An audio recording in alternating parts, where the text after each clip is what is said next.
Hey, and welcome to The Better Drummer with Zach Covington. I'm Zach Covington. Today, I'm going to be reviewing my Gretsch Brooklyn Bop Kit. Now, because it is a bop kit, the sizes of these drums are 12, 14, and 18 for the bass drum. These drums feature a 6-ply maple poplar shell and are slightly thicker than the Gretsch USA custom drums. They have a 30-degree bearing edge on the inside, and their shell interiors are finished with the Gretsch silver sealer. The toms feature the Gretsch 302 hoops, which is a 3mm thick double-flanged hoop. I really like these hoops because they save your sticks a little bit, and they come up a little bit higher than some other hoops do, which is something that I've really come to enjoy. In terms of drum heads today, I've got Remo Ambassador coated drum heads on the top and bottom of both the rack tom and the floor tom. And then on my bass drum, I have a Remo Power Stroke 3 on the batter side. And on the reso side, there's a Remo Ambassador fiber skin with a very small porthole cut in there so that I can use it in different situations and mic it and get in there if I need to. I do not have a matching Gretsch Brooklyn snare drum, so today I'm using a Ludwig Copperphonic 6.5x14. And for cymbals, I'm using a pair of 14-inch 70s A's and a 22-inch Istanbul Agop traditional jazz ride. Now I'm going to play a little bit with a few different contexts, a few different grooves, and then I'll share some clips that I have of using these drums in different scenarios as well, just so you can see how wide a range of scenarios and genres these can be used in. Real quick, before we dive into playing and hearing these drums today, if you're a beginner jazz drummer or an intermediate jazz drummer, I want to give you something absolutely for free down in the description below. There are 2 resources there for you. One is a PDF guide to intermediate comping. If you're having trouble learning some comping and getting some vocabulary under your hands, that's going to be a PDF for you. And then the other one is a 5 jazz drum grooves to get you through the gig. And that PDF is if you're struggling with not knowing what to play and you're sort of just able to play the swing pattern, that's going to give you 5 jazz drum grooves, obviously, so that you can broaden your musical horizons and be able to play some different types of music.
As you can probably tell, I've used these drums in a lot of different scenarios, a lot of different environments, and a lot of different genres of music.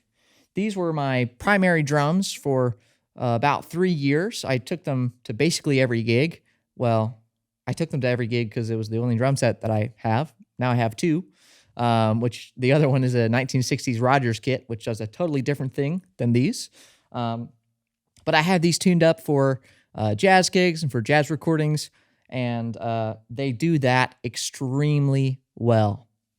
Thanks for watching today. If you liked what you saw, you can hit that like and subscribe button, as subscribing helps me to feed my orangutans. Thanks again, and I'll see you when you're a better drummer.